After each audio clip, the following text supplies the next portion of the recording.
I can't thank everybody for being here.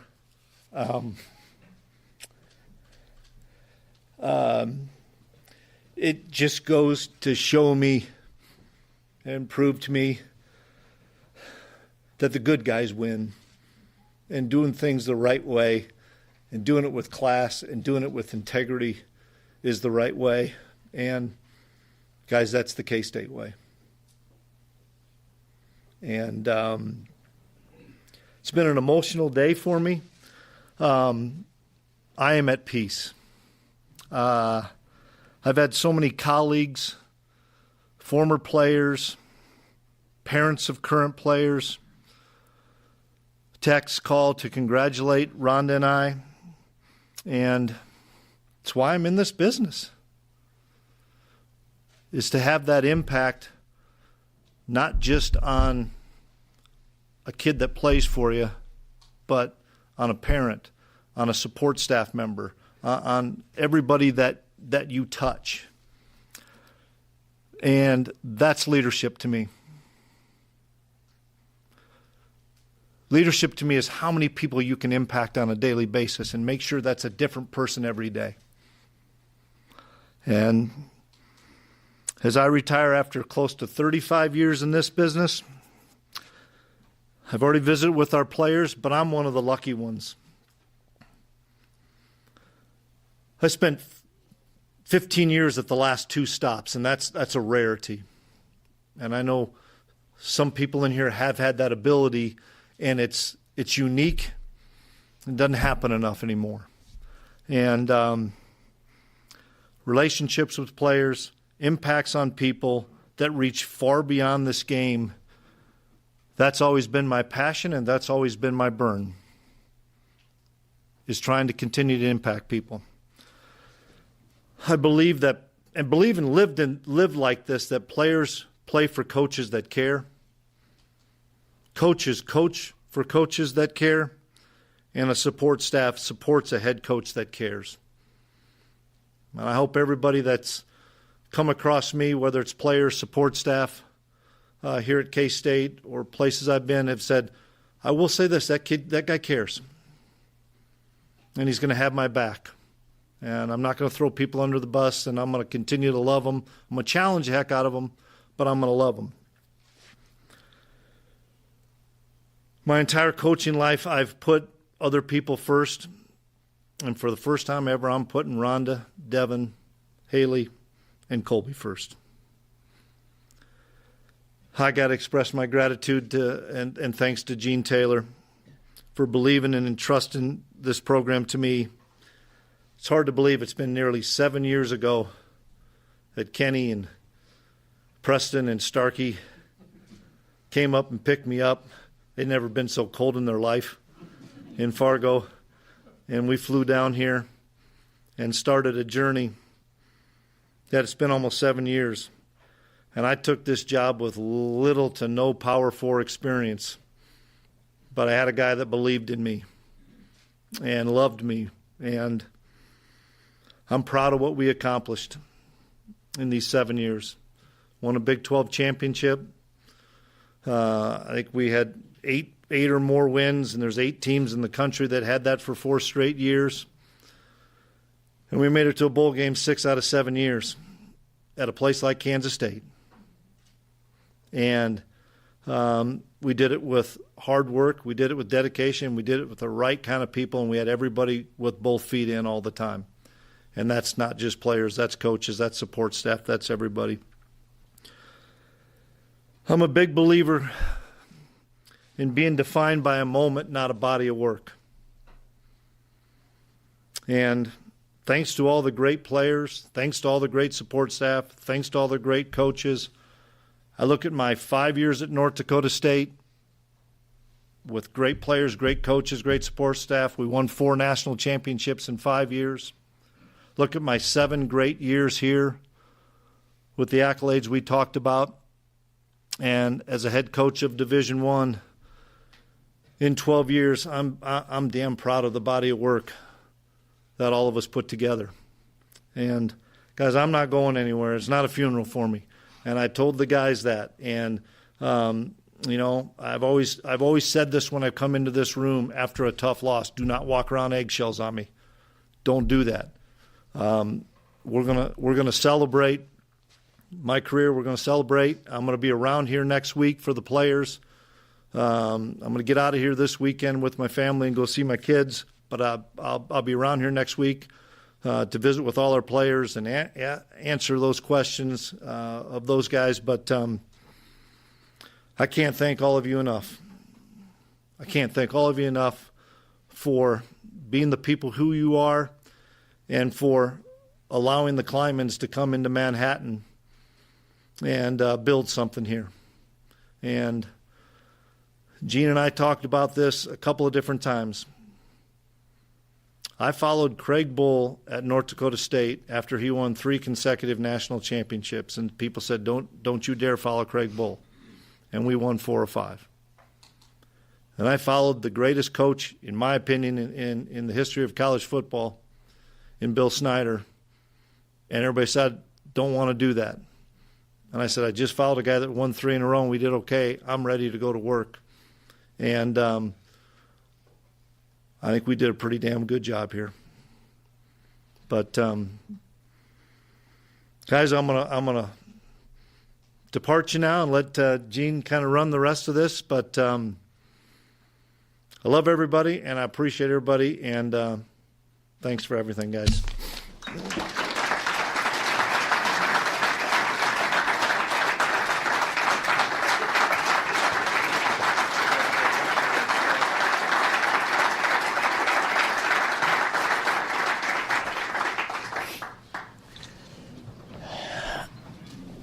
God, that guy pisses me off sometimes. He gets up here all stoic. I get up here all emotional. I'm a mess. I've been a mess all day.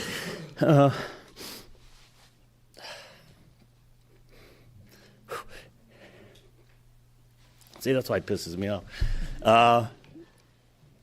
You just saw one of the greatest guys in this industry walk out of this room and retire from coaching, from the business that he loves. And what really pisses me off is he's doing it because where we are in this industry.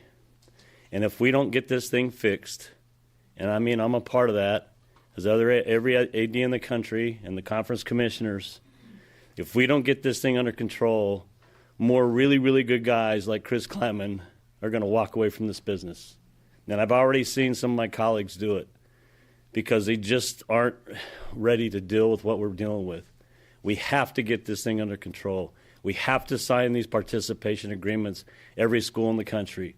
We have to come together and run the business as equally as we possibly can, and right now that's not the case. And people are ignoring the settlement.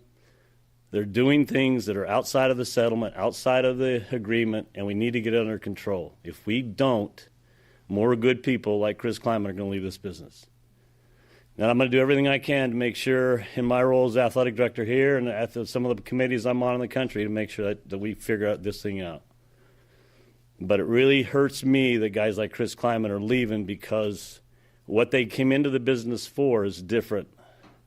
Doesn't mean it's wrong, it's just different.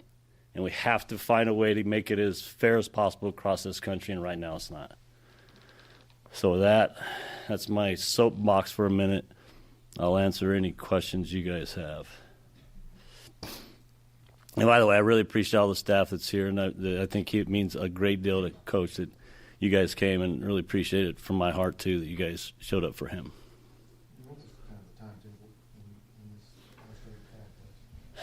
You know, we didn't really say anything. We didn't really talk until Monday. He and I got together Monday morning.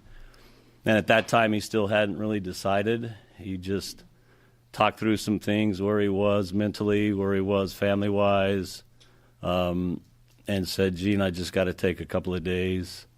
He was really committed to making sure that he really spent time with his family and thought through it, and as his faith is, prayed on it a great deal. And then he came in this morning and said, I'm ready. And he said, the biggest thing that made me feel really good is he said he was at peace. And then that felt good for me.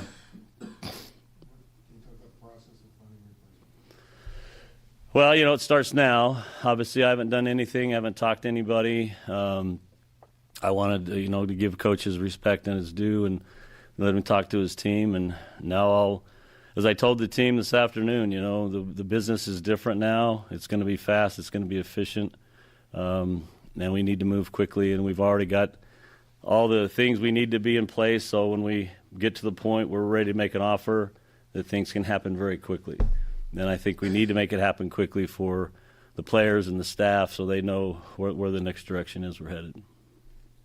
What should Coach Klieman's legacy be after his 7 years here? Well, he touched on it, right? I mean, people thought I was nuts because I hired my drinking buddy from Fargo, North Dakota 7 years ago, and it worked out pretty well. And, for him to, walk in, I told him this in the interview process. I said, you're going to have to drive down a highway that's named after one of the greatest coaches. You're going to have to walk into a stadium that's a statue of one of the greatest coaches, and you're going to, every time you look up in the press box, pissed off at your coaches in the box, it's going to say Bill Snyder Family Stadium, and you're going to have to be okay with that. And he was. And he not only built on Coach Snyder's culture, he put his own mark on it, and he brought in this very similar kind of players and staff that this place believes in and knows can be successful. And I think he's done it with class and dignity and won. That a lot of people didn't think an FCS guy could do, and so he should be very proud of that.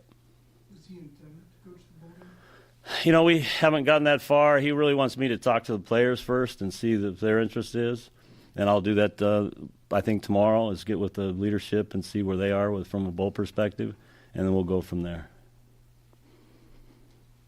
Gene, just how trying do you think this season was on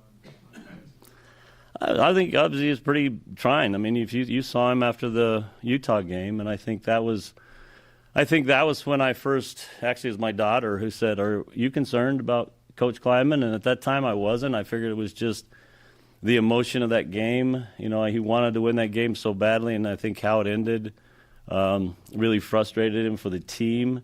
And I think it just but I think at that point is probably not that point. He's probably been thinking about it a little bit, but after the season, he and I typically don't talk about anything till after the season. And so I texted him Sunday and I said, "Hey, do you just want to get together Monday?" And he said, "Yeah." So I was expecting a different conversation, to be honest with you, when he walked in Monday. I thought we were going to talk bowl and staffing, whatever the case may be. And he said, "I got something I got to get off my chest," and that's where we went. And it's been the crazy 48 hours since.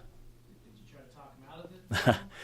I did, and then he talked about his family and his health, and then I said, that I just pretty stopped me in the tracks, and I just said, "You know what, this is your decision, and I'm not going to try to talk you out of something that you feel is that important for you and your family."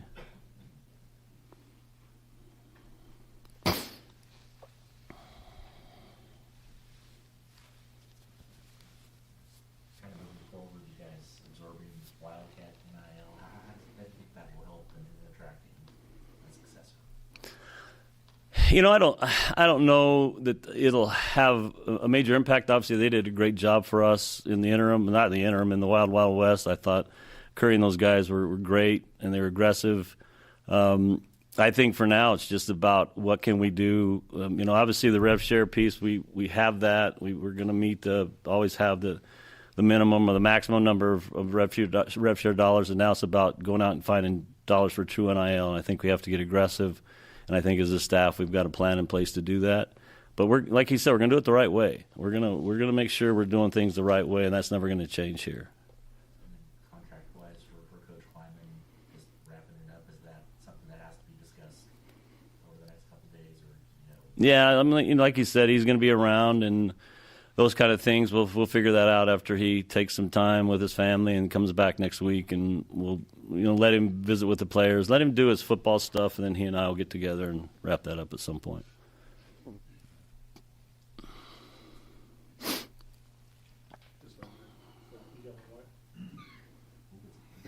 You could probably afford 2 mics at some point. Gene, obviously there's reports of a successor out there. Just how do you go about talking to the players about your process and maybe what they're seeing on social media? I always find it amazing that this has happened before, that somebody's already hired the guy, and I haven't even had any chance to talk to anybody yet. But, I just told the players the same thing. I said, my job as an athletic director is to figure out what the next steps are. And, my commitment to them, and as my commitment has been to other teams that we've made changes or changes were made, that we're going to go find the best coach for this program and this culture and this institution.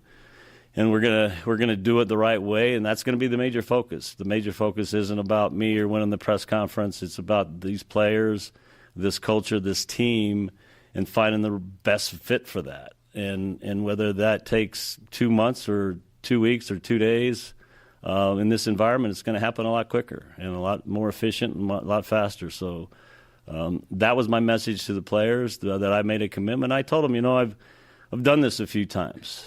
There's a guy in the room that's never been a head coach before, and he's pretty good at the sport of basketball. When Craig Bowl left out North Dakota State, I wasn't sure who I'd hire. And I hired a guy that, his only head coaching experience had been in a small college. Like he said, I told him, I said, I'll never forget this. We were sitting in my best basement in Fargo, and I told him, I said, Coach, you're going to be taking over a team that just won 3 national championships. There were 25 seniors on that team, and they finished 16-0. And he said, well, what are my expectations from you? I said, my expectations are that, you try to win 7 or 8 games and get us back in the playoffs. He said, what are the other expectations? I said, the fans' expectations, you go win a national championship. And he did. He won 4 out of the next 5.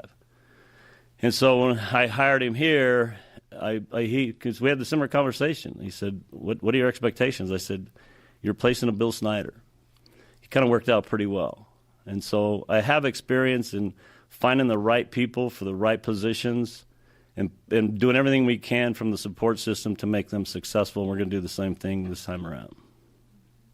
Gene, just given how close you and Chris have been throughout all this, is retirement something that's weighed on your mind at all? What time is it? Yeah.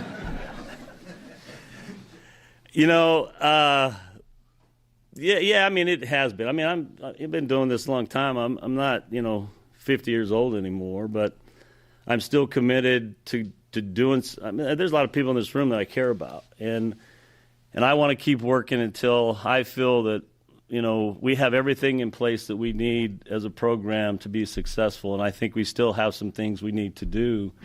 We've got the rev share, but we've got to keep that going every year. We have to find true NIL and extra NIL dollars. Those are probably the next things we're going to commit ourselves to.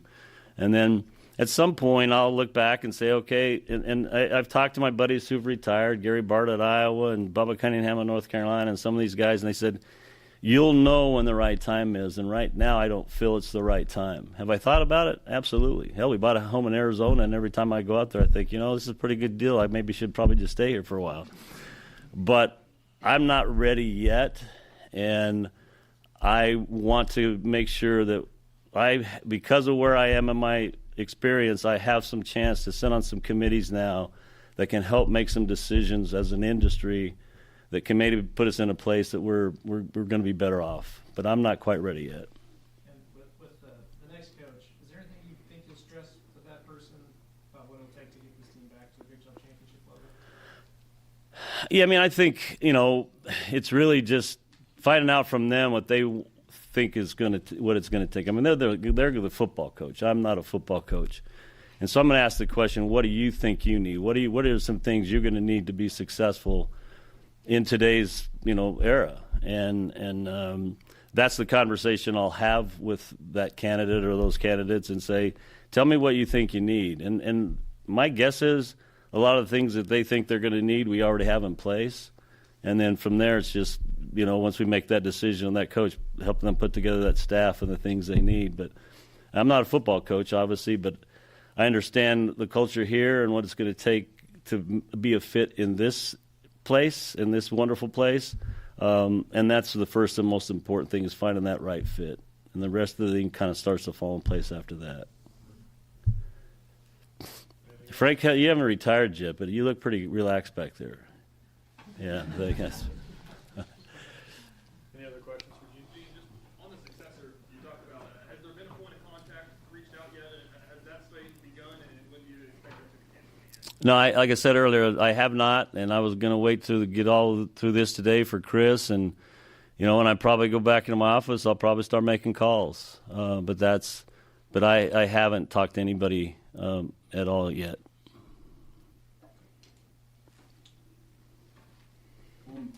Back to your opening comment of what you said at the beginning, are there enough like-minded people like you to get this business where it needs to be? Yeah, my colleagues in the Big 12, because I put a text out, and I just said, Coach Klieman, one of the best guys in the business, left, and here's why. And I said, if we don't, and I've got thumbs up from just about everybody in the conference. And I talked to other colleagues in other conferences, and it's just there's so many moving parts right now and so many things out there that aren't accurate. But there are people with really loud voices right now that are trying to keep this thing from being put in the right place. Today in Washington, D.C., they're trying to pass the SCORE Act out of the House. And I'm not going to get way into the details. That could be the first step. It's still got a long ways to go, but we all have to come together and speak off the same sheet of music, and right now that's not quite happening, and there's some pretty loud voices out there that are trying to do some things that aren't in the best interest of the industry, in my opinion. I know that you already mentioned that Coach Klieman, his main decision, or the main reason behind his decision was because of the state of college football. But was there any movement or potential movement in the coaching carousel around the country that might have caused this to happen now? No, I don't think so. I mean, we've never had that conversation. And, I think it was a personal decision for him. It really came down to his family, to where he was mentally, and just really wanting to take a step away from it right now. But it really was more of 100% a personal decision on his part. How was that locker room when you addressed it earlier today? It seemed like you guys were hoping to make this announcement later in the week. Well, we was here. It wasn't the locker room. We just met with him here. It's quiet. I mean, it's a time of uncertainty for everybody in the room. Anytime there's a change, the players, it was actually that's what he said. He walked in. This isn't a funeral, and the guys were really, really quiet. They were kind of sitting there like that's what they were. And so, they were respectful. And then when I said my piece, we just got up and walked out. I mean, these guys are really good dudes, and they care about the program. And I just ask them to be patient and not do anything, not make any rash decisions. Let us get through the process, and I think they all, they kind of nodded their head, and we'll go from there. So. Gene, I'm sorry. When it comes to the bowl game, do you want him to coach it, or are you kind of seeing how things kind of play out? Yeah, like I said, I think I'm going to start with the players. Like, to me, that's, if they have a desire to play, then we'll take the next step. But I think I have to really start with the players and just kind of see where they are with it. Sorry to belabor this again, but just because there's so many reports on the Texas A&M side that say that Colin has been connected to this job recently, K-State has not had any conversations with him about this opening. Absolutely not. I'm not even sure if I still have his number, but I guess I better find that out at some point. Any other questions? All right, thanks, everybody.